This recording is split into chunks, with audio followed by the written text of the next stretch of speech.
Hi, it's Hope and welcome to the video. Firstly, I want to point out, yes, this nail's a different color. These are fake nails. I need to paint this one. I talked my hand, so I have a feeling that was going to be, like, annoying. But this is going to be, like, the top 10 LGBTQ books that I want to read. There are so many more than this list that I want to read, but these are probably like the top 10 that I want to read. This was really hard narrowing it down to 10, as I had, I think, over 50 plus books that I wanted to read, so it was really hard to narrow it down. First, I'm going to start off with Camp by L.C. Rosen. I think that's correct. And this is about a boy named Randy who goes to this queer summer camp, and it's usually in like the musical and all that, and at this camp is where he fell in love with a boy named Hudson. But Hudson only likes straight acting guys, which Randy is definitely not. So when Randy goes to the summer camp in this summer, he changes himself. He goes acting like the straight acting guy named Dell to try to get Hudson to fall for him, and that's kind of where the story is. And then it is, I'm imagining realizing that, do you truly like this person if they don't like you for the real you type thing? Which, the second I heard a queer summer camp, my brain just went, I literally didn't need anything more than that. I heard the word queer summer camp, I'm like, yep, I'm down, I want to read this. Next we have History's All You Left Me by Silvera, and this is about a boy named Griffin who is dealing with the grief of losing his ex-boyfriend, even though they were broken up when his ex-boyfriend died. And the only person that he can seem to open up and confide with is his ex-boyfriend's boyfriend when he died. And it's just dealing with the grief and kind of putting all the pieces of his life together after it came all breaking down when his ex-boyfriend died. Yeah, it's just, I know that this one is going to break my heart because I've read a few like spoilery reviews, and everyone's saying like the box of tissues, like it's heartbreaking, and all of that, which like I love reading emotional books, especially like reading a book on grief is a thing that I feel like everyone should know how different people deal with grief. Some people deal with grief differently, and this will be learning how this character deals with grief versus the way that like I deal with grief and all that. So I feel like it'll be slightly eye-opening in that aspect. So yeah. Next we have More Happy Than Not by Silvera, and this is a book I'm actually going to be reading this month, but I felt like I wanted to add it to this because I really want to read it to the point that I am reading it this month. And this is about a boy named Aaron who had a family tragedy happen, and he's finally learning what happiness feels like with the help of his girlfriend Genevieve and his new best friend Thomas. But when Aaron and Thomas get closer,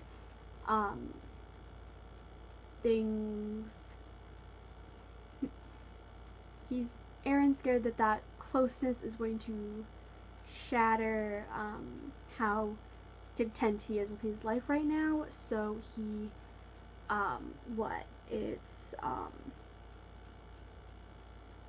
he considers doing this like memory altering procedure that is available. I don't know, this is kind of I find this slightly confusing, but it sounds interesting because, again, it has that element of, like, tragedy, which is something that I think I love too well. Just, I guess I love seeing characters struggle. I don't know, but that was a bad, description of the book. But I'll have all these books mentioned. I will have all these books mentioned linked in the description. Next we have What If It's Us by Adam Silvera and Becky Albertalli. And yes, a third Adam Silvera, but what the fuck? Yeah, I'm wanting to read all of his books. But I'm going to just read the little like the description of the book because it just seems so interesting. Arthur is only in New York for the summer, but if Broadway has taught him anything, it is that the universe can deliver a show-stopping romance when you least expect it. Ben thinks the universe needs to mind its own business. If the universe had his back, he wouldn't be on his way to the post office carrying a box of his ex-boyfriend's things. But when Arthur and Ben meet cute at the post office, what exactly does the universe have in store for them? Maybe nothing. After all, they get separated. Maybe everything. After all, they get reunited. But what if they can't quite nail a first date, or a second date, or a third? What if Arthur tries too hard to make it work, and Ben doesn't try hard enough? What if life really isn't like a Broadway play, but what if it's us? So that's just, it's a cute, like, meet cute type thing, and I'm trying to figure out, I don't know. Again, when in doubt, like, the simplest description, the simplest of stories can just make me happy and make me want to read it. Next we have Under Shifting Stars by Alexandra Latos, and this is a book that it doesn't come out till September 29th. I received an ARC for this, so I have an ARC copy of it on my Kindle, so I'm counting it because there's no other books on this list that aren't released, but this one isn't. But I'm going to I'm gonna again read this because I want to like say it correctly. But Audrey and Claire may be twins, but they don't share school, a room, a star sign, or even a birthday. Ever since their brother Adam's death, all they shared is a confusion over who they are and what comes next. Audrey, tired of being seen as different from her neurotypical peers, is determined to return to public school. Claire is grappling with her gender fluidity and is wondering what emerging feelings for a non-binary classmate might mean. Will first crushes, new family dynamics, and questions of identity prove that Audrey and Claire have grown too different to understand each other, or that they need each other all along? And it's just like a cute family dynamic story where the twins just kind of, I'm assuming, like they're different, but maybe they like come together and help each other out with what they're struggling with. Maybe, I don't know. But the second I read that thing, I was like, I need to read this ASAP, so I applied for an ARC, and I got it, shockingly. That was one of this has probably been one ARC that I requested and got, and I didn't think I was ever gonna get it. So I'm so excited to read this. I'm hoping soon, but yeah. Next we have Girls of Paper and Fire by Natasha Ngan. I think that's how you pronounce this. I could be totally wrong. But this is about a story where each year 8 girls are chosen as paper girls to serve the king. But this year there is a 9th.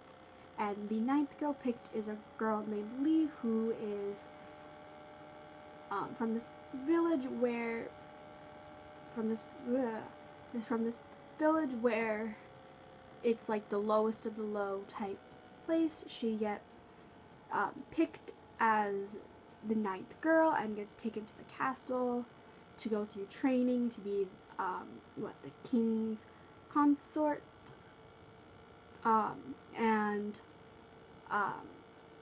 she ends up falling in love with one of the other paper girls, and it's just how I'm assuming just her trying to figure out the last line of the thing kind of explains it. Lisa, the wide-eyed country girl at heart, must decide how far she's willing to go for justice and revenge. That was a really bad description of this. I'm very bad at descriptions, but it just seems so interesting. And, like, it's like a fantasy book that really piques my interest, so yeah, I'm excited to read it eventually. Next we have Reverie by Ryan La Sala, and this story follows Kane Montgomery, who is found half dead in a river by the police, and he can't remember how he got there, what happened, or why his life seems to be different, and everything in the world just seems a little off to him. And then as he's trying to piece together these clues, 3 strangers claim to be his friends, and the only people who can truly tell what's going on. And it's kind of a where it's like, I'm just gonna read this part. But as he and the others are dragged into unimaginable worlds that materialize out of nowhere, the gym warps into a subterranean temple, a historical home nearby blooms into a Victorian romance rife with scandal and sorcery. Kane realizes that nothing in his life is an accident, and when sinister forces threaten to alter reality for good, they will have to do everything they can to stop it before it unravels everything they know. So it's just kind of like reality warping around them. They have to figure out where actually reality is, and all that. And one thing that I heard is like a sentence that also made me really just was drag queen sorceresses. So like, I'm sorry, what? Like, that just had to go. Okay, yeah, I want to read that. Next we have Stay Gold by Tobly McSmith, and this is about 2 people. First we have Pony, who is a trans boy who is going to this new school for his senior year in order to try to avoid attention that he got at his old school and all that, and just overall just be normal and be stealth and all that. And then we have Georgia, who is a cheerleader who tries to keep who's planning on keeping a low profile, and she's saying that dating's a no-go this year. But when Georgia and Pony meet, let's just say Georgia's plan of staying single might not stay her goal. And it's them kind of meeting all that and then struggling to stay with their original goals and all that, and it just seems like it will be a fun, cute, like, romance book. That's literally all I can say. I think it's going to be a fun, cute book. Next we have Girl Made of Stars by Ashley Herring Blake, and this one I am going to read the description of the book, just to ensure that I explain it right, because there's some books that I'm like, yeah, I can explain that myself and make it make sense, and this one I'm going, I don't know. So, Mara and Owen are about as close as twins can get. When Mara's friend Hannah accuses Owen of rape, Mara doesn't know what to think. Can the brother she loves really be guilty of such a violent crime?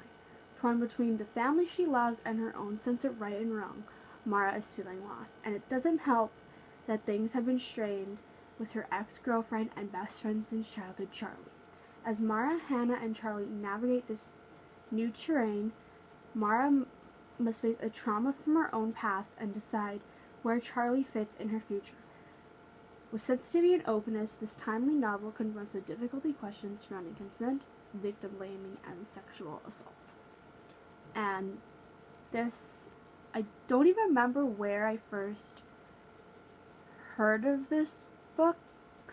Actually, no, I do remember. It was I heard about this books on Books and Lala's channel. So I will, yeah. But I guess this deals with a topic that I rarely see portrayed in books or really any media. So I want to see if this is done in what I think is a good manner.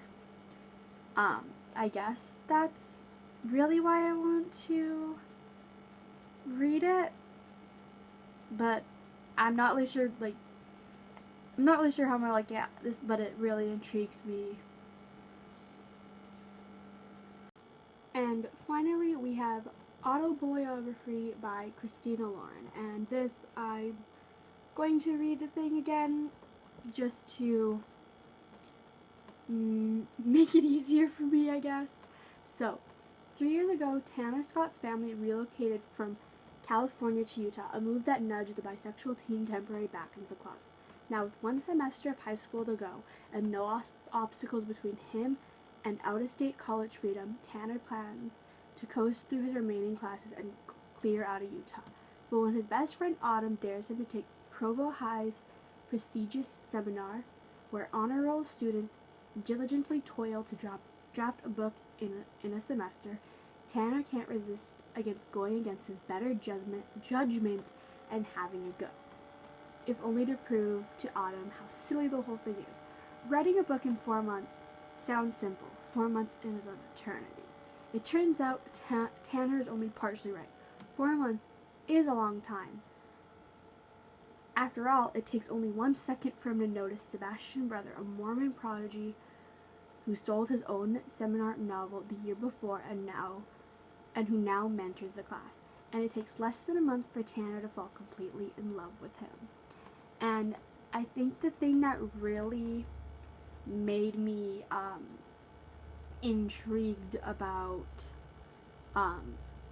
this book was that we have a Mormon character, and rarely in books, let alone LGBTQ books, there is ever a religious character being the main love interest. So I think that's what kind of makes me like, that's a little bit interesting, as well as this entirety of writing a book. I could never write a book. I mean, I'm struggling to write a Wattpad book. I've been on like a writer's block for like 4 months now.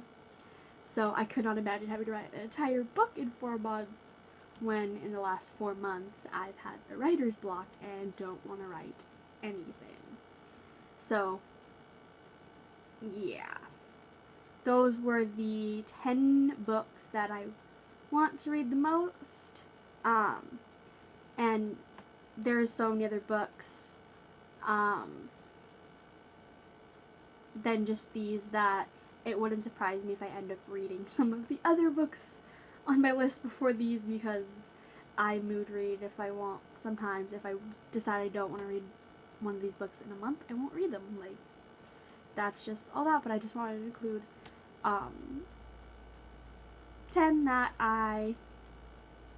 that caught my eye and made me go, yeah, I immediately want to read that as soon as possible. So, yeah. Bye!